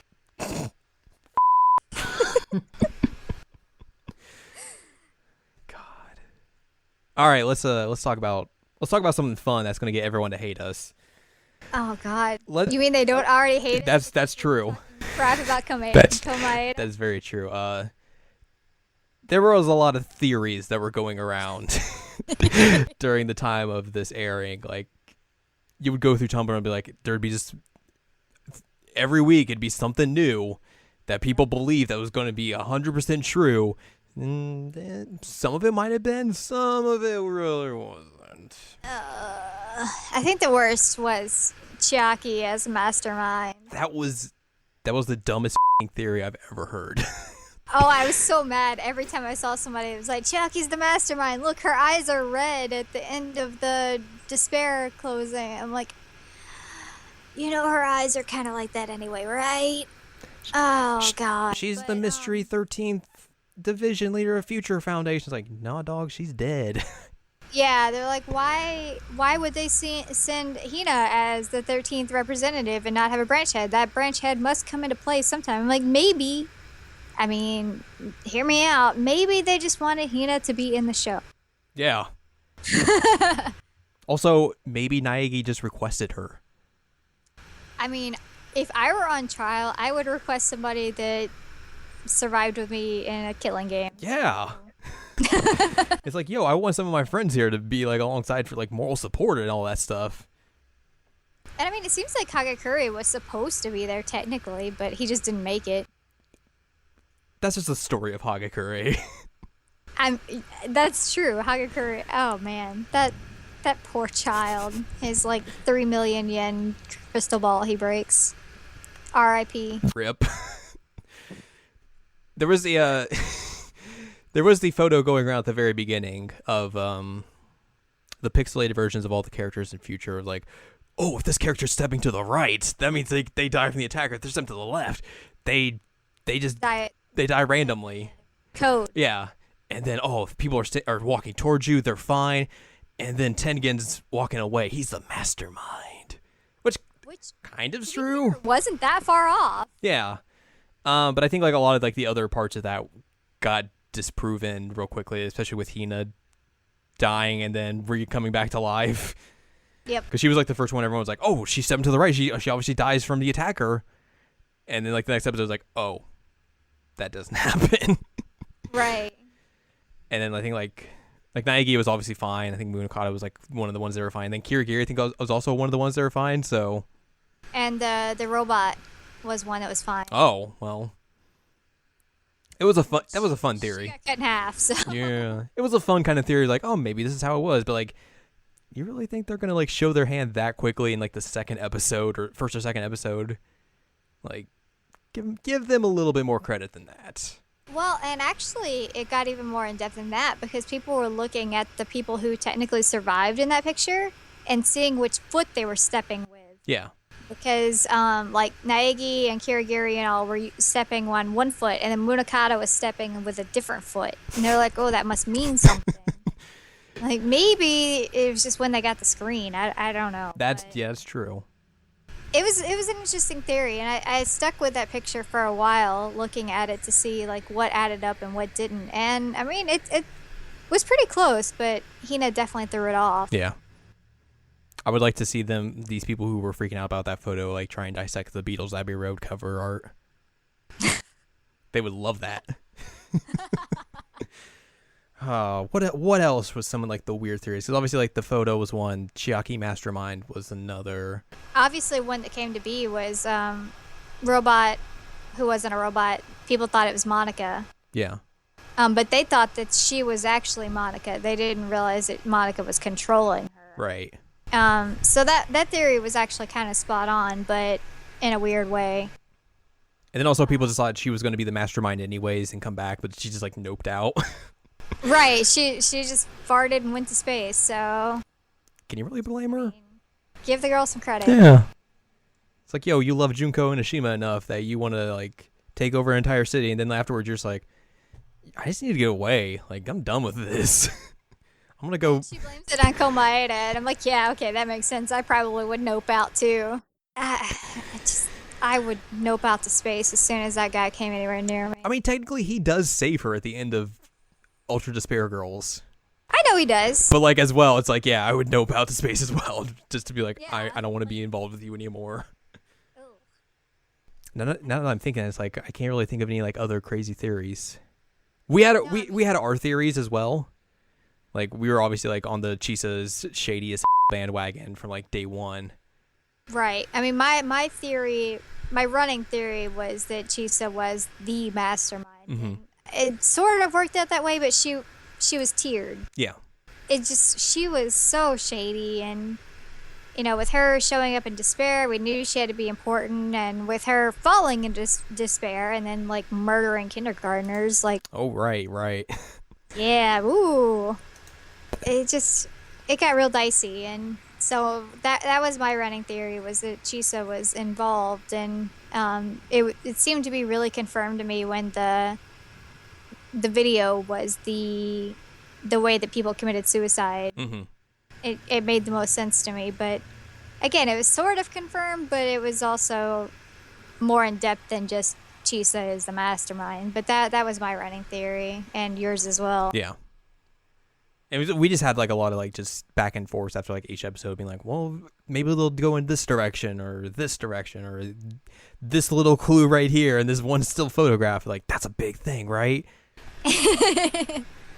Well, the bottle ended up actually being one of our big theories. The bottle. With Kirigiri. I mean, I was real worried they were just gonna like leave that be, like at the end of Hope, like when he's just like watching, like I mean, as soon as he looked down at his hand, he was like Kirigiri, and I was like, okay, now she's gonna come back. But like before that, I was like, are they just gonna leave that be as like a huge plot hole? Like, come on, you can't do that to me. The mystery bottle. The mystery bottle, and it's like, oh, it's basically what we thought, and then Sumiki just heals her randomly. I mean, she is the ultimate nurse. But we've seen her be a nurse in other ways, and it's just... I mean, her nursing has been murdering people and also like groping people's heads in their sleep, so... choking them to death with their boobs. Yeah, I'll stay away from her. I wish like we could have seen like that conversation, like when Kirigiri came back to life and it's Sumiki, and she's like, what the fuck? But yeah, there was just a lot of fun talking about theories and everything, just like after each episode and all that. Just it was also rage-inducing, though. Yeah. Especially like just people being detractors every day, like Chiaki's a Mary Sue. It's like, you don't know what the that means. Shut the up. No, I mean, again, you can't be mad at Chiaki and her writing and accuse her being Mary Sue when Hajime and Naegi exist. Yeah. It's not her fault that she became the ultimate hope for Hinata. Well, and I mean, she was flawed, and they showed it. Yeah. Sorry. How dare you? Unprofessional. But she had her issues, and I mean, it wasn't, she had to become that important to everybody in order for episode 10 to matter. Right. And, I know a lot of people were upset because she came back because she's an AI. Why is she back? And like, well, maybe just consider this for a moment. She wasn't always an AI. Yeah. Like How about that? We talked about like this recently in one of my literature classes about like, emotions and like emotive things that like that happen in stories, like whether or not like they're earned or it's just like, well, they just threw that in there for the sake of throwing that in there. So like the whole arc of Chiaki, it's like, it's so, by the time you get to episode 10, like all of those emotions are earned because like you see her go through, she's in that class, but she's really a loner. She's kind of socially awkward and all that sort of stuff. And then like she's able to make friends with everyone and kind of keep that class together. Like she's the glue that holds everyone together, considering like just the way like all of those personalities and egos are, like they could just be like, they could splinter off into all sorts of directions just because they don't really need to be there. Right, it can go back to how it was in episode 1 where like 3 of them show up to class. One of them is Fuyuhiko, which is the best. I love the baby gangsta as one of the ones that comes to class. Like, I don't need to be here. It's like, dude, you're like one of the only people that are here. So I mean, she's important, and I think people ignore that fact, and they also ignore the fact that men characters can apparently be written perfect, and it's okay. Right. And perfect in air quotations. Yeah. I would argue that neither Chiaki, Hajime, or Naegi are perfect characters by any means. Yeah, totally. But there's a different kind of level of criticism that is lobbed at characters like Chiaki, and it's frustrating because she is so important to what happened, and she's important because she inspires is probably the wrong word, but Hajime decides to become the ultimate because he wants to be somebody that can impress her. Right. He wants her to be surrounded by people that are talented, and that's something that he specifically says. And she keeps her class together, even despite the teacher leaving, Kamaeda blowing up friggin' gym. And I mean, she makes them actually become friends, which they weren't before. Mm-hmm. And I think that's significant, and especially considering that they stuck together even after her death as despairs. Right. Like, they could have just fractured off and become despairs that's what a lot of people were expecting, was that Junko was going to individually turn each one into despair. But what's the point of keeping them together if they're all individualized? Right. So, I mean, to me, it made a lot of sense, but, whatevs. I think a lot of people as well kind of like, they don't understand that you can criticize something that you like. And like, because we've done that throughout like this entire show. We've criticized different parts of what happened. And some of these other people are also like, they just want to criticize something that they don't like, but they do it in the wrong way. Because like, I feel like some of the criticisms that have been lobbied at Chiaki are also coming from like, they're potentially coming from like sexist or misogynistic viewpoints. Or, and here's a conversation that's come up in like Persona 5 recently, which we won't get into spoilers or anything about that, obviously. Yeah, I'll fight you. Yeah. But like, there's a difference between people who want homosexual representation and are people who are actually like out there in that sort of way, and the people that are yaoi fangirls. Yeah. And I think that 100%. And I think like the Persona 5 argument, if you don't know what it's about like, there isn't representation in a social link, that you can't have a romanceable homosexual partner in that way. And there's a lot of people who are homosexual or are not straight in that way who are very upset by this. And like, there was one argument that said like, oh, this is just a bunch of yaoi fangirls who are upset about this. And I don't necessarily think that's the case in that argument. But on the other hand, I think like in the Danganronpa fandom, like you hear those types of people, like the yaoi fangirls who are very interested in like Komaeda and Hinata getting together for some odd reason. Like, I don't know if they're like a majority or a minority of the fandom or not, but they are certainly one of the loudest ones. Yeah. Well, and I mean, those people were so, like, they were excited and cheering at Chiaki's death, which I know we didn't talk about it because I don't want to talk about it, but her death was brutal and it was prolonged and it was not something that I would wish on anybody. And to have the fans of Komaeda and Hinata, like, relationship saying, like, oh, good, she's dead, that kills that ship, like, that's wrong. Like, there's so many, like, messed up things you can say about that, like, just coming from, like, that type of mental viewpoints, like, what? Why would you even say that? Right, like, they're all fictional for one, but even at the same time, like, it's a fictional relationship, so you shouldn't be that invested in it. And two, like, even though she is a fictional character and they are fictional characters, like, celebrating somebody's death is really, it makes me really uncomfortable. Right. And the way that they were doing it, because like, oh, your ship is dead. Like, you're really happy that somebody died like that because it kills a ship. That's a problem. Yeah. Like, I don't have any problems with people having headcanons or anything like that. Like, I never will. But as soon as like they divulge into like trying to tell people that that's canon, or like they're getting upset that something happened in the show, that in the canon of the show that messed up their headcanon or something, and they freak out and like applaud someone's death because of that, like, there's something highly messed up and just utterly ridiculous about that. And I do, while we're talking about like gay relationships and everything, I do really appreciate the fact that Juzo, who is somebody who is shown to be like hyper masculine, he's super built, and he's so dedicated to his friend, and he's gay. Yeah. Or at least that's what they imply. They don't, he could be bi, but who cares? He clearly is in love with his friend who is a guy, and that, that's canon. And people will say, well, the representation of him is bad because he's like angry and he's brutal, and like, okay, but people are like that. People are hyper masculine a lot of times.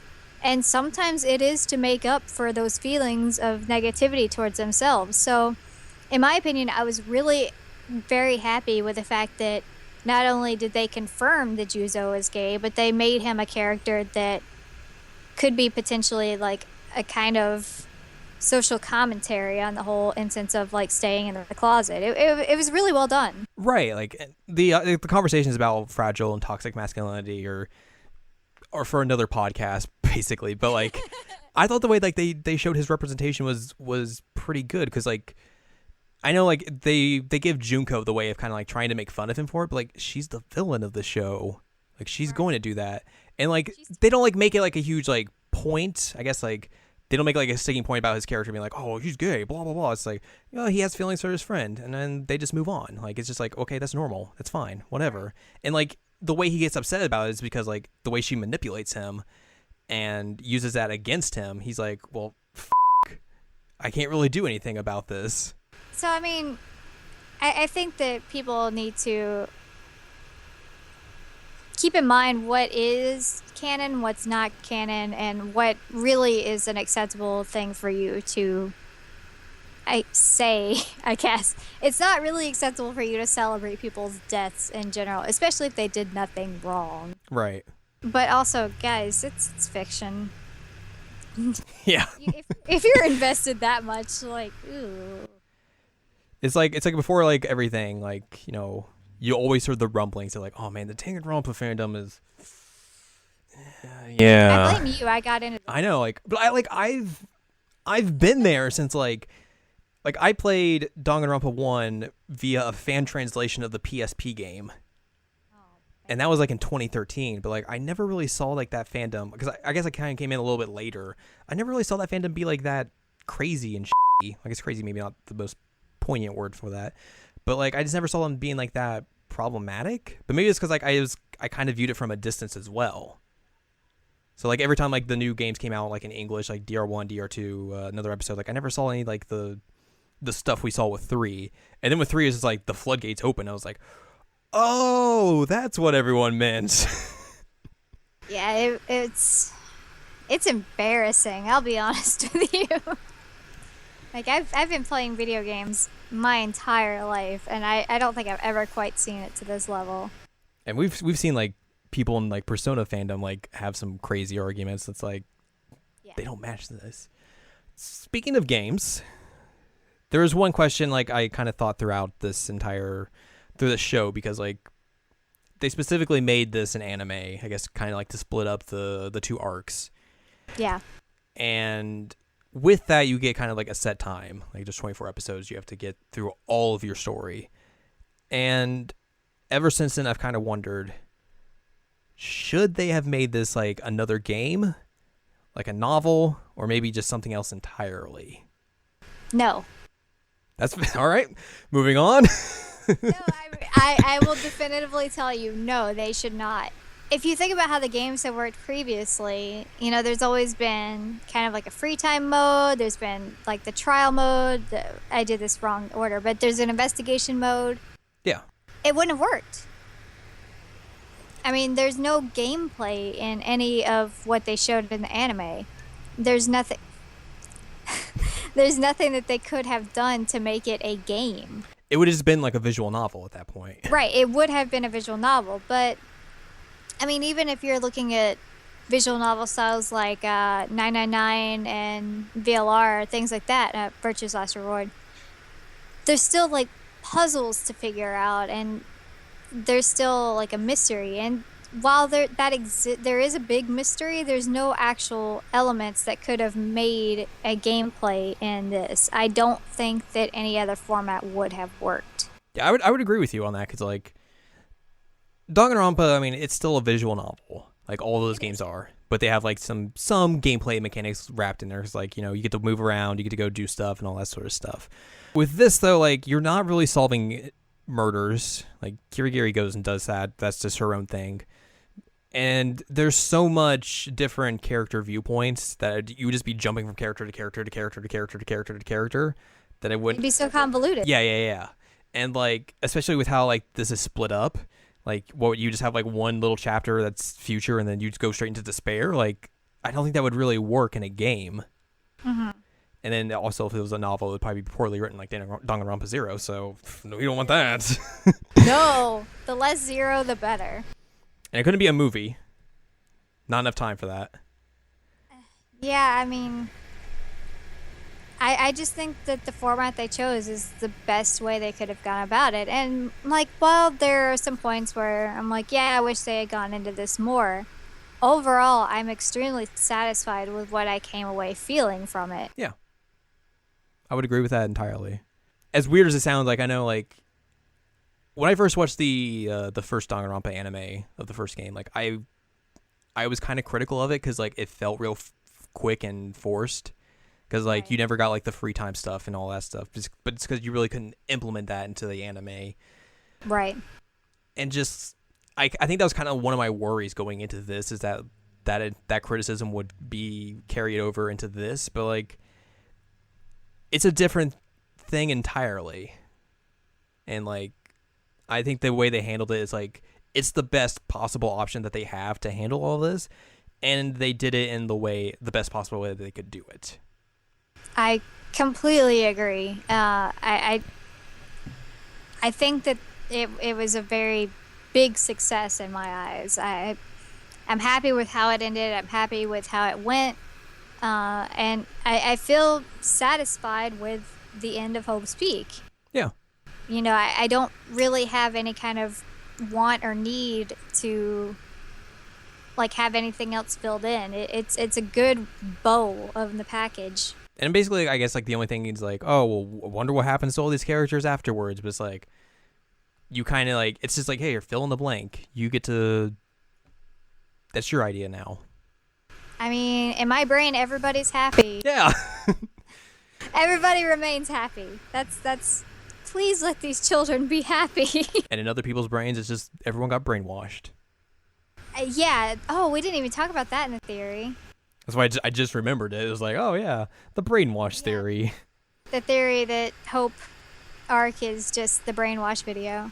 Which, come on. Let us be happy. Yeah. Let them be happy. Unless they do that Munakata Platinum Games joint spinoff. Right. That's all I want. That I think of. That's All I want. Get on it, guys. So yeah, like, I guess that's what we never really touched upon. Like, there was issues with this show. Like, there are some animation issues in some of the Despair episodes specifically, and just like the way that Funimation had to kind of delay a lot of the episodes, especially in the latter half of the season. Yeah. Like, there was never really like a good explanation for that. It was just like, oh, we can't get these the materials, like the scripts and the, I guess, the raw footage of the episode in time. And with the way I've seen like anime production, I would assume that means like a lot of like the production around this show was getting real scrambled and like right down to the very wire. Like, I mean, they may have been hitting like their air dates in Japan, but that doesn't mean like, they were like literally getting that tape in like an hour or so before its air date or something crazy like that. So, and just doing 2 shows at the same time And simulcasting. Yeah, like if you're like a production company and you're like, oh, we're going to take on a series, it's going to be like, okay, we're going to have like weekly episodes and all that stuff. Like, Lurch had to do 2 episodes a week of the same show. And that's just insane by today's standards. Because I watch probably more anime than you do. I see how many problems like anime companies have nowadays, just like trying to meet deadlines or just even trying to make a cohesive piece of animation. Like, there's still some companies that are flawless in it and don't have that many problems. Like, there's other companies like A1 Pictures who just put out absolute garbage at times. And it's like, how does this stuff get even like okay to go onto the airwaves and all that stuff? And just like, That you, Ace Attorney. yeah, it's just like I don't know the answer to how to fix that all or any of that stuff, but it's like anime in 2016, like this last couple of years, just looked rough, and just like I don't know the answer to how to solve that. But it's like some of these companies are just maybe taking on too many projects, and stuff like Danganronpa kind of is the, let's say, The shining beacon of hope. yeah, sure, the shining beacon of hope of kind of crappy animation. It gives me hope that there at least is there can be some good products, even in the midst of me watching Ace Attorney and Final Fantasy 15 Brotherhood. You mean the best shows, obviously. Ugh. Let's wrap this up with some final thoughts, which I guess we've kind of been doing like this whole time, but Right.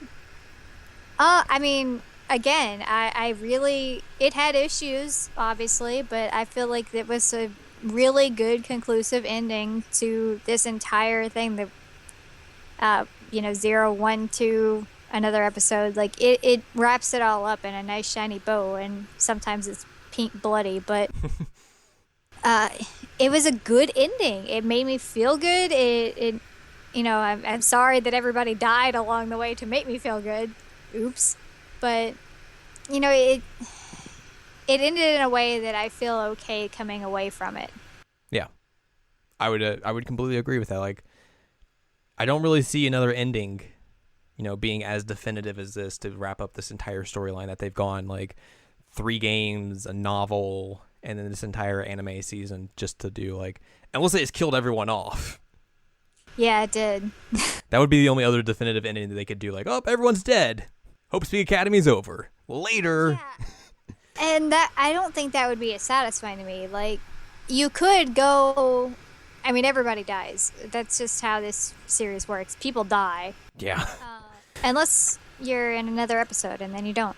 But I don't feel like it would be a good way to come. I would not feel okay coming away from it if everybody died. Yeah. Yes, it would be the end of Hope Speak Academy because, okay, it's done. Everyone's dead. But would you feel okay coming away from that? Would you consider that good writing? And I don't. I don't think that would be okay. It would just be such a cop-out. It would. Be like, oh, we couldn't figure out another way to end this. It was like, oh, everyone's dead. That's it. And it would suck. It would.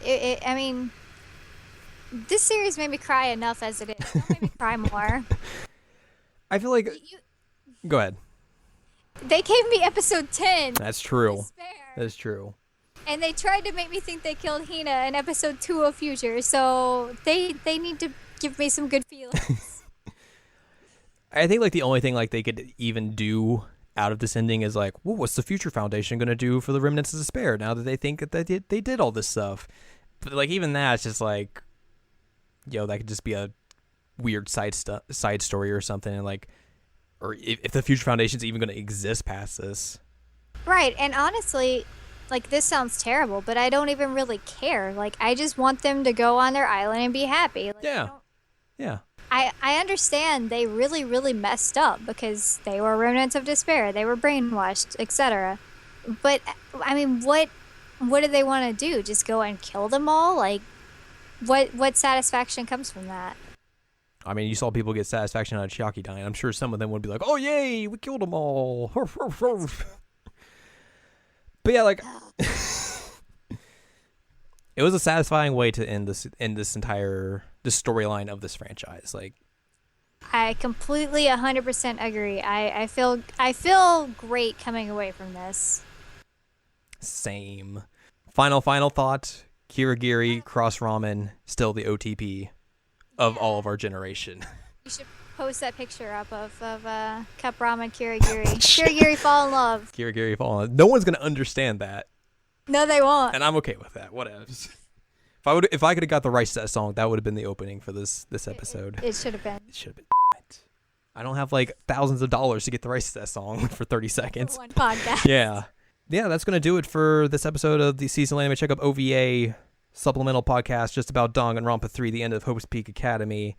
Make sure you go listen to episode 11, I think. That'll cover summer, all the stuff I watched and some other people watched for summer season, and we'll preview fall and some other stuff like backlog and movies. Persona 3, the movie number 4, bleh. And because that'll be up, I think, like later on, because as of this recording, haven't done any of that yet. So look forward to that in the near future if you're listening to this as of whenever this comes out, or if later on you can go back and find that stuff. Do you want to plug anything before we go? I mean, if you want to check out my website, that'd be cool. Otherwise, yeah, I'm not really interested. What's your website? Plug it to the people. I mean, it's AnneLadyem.com, which no one's ever going to be able to spell that like from the brain, so you're going to have to put it out there. But it's reviews of video games. It's my my work as a historian.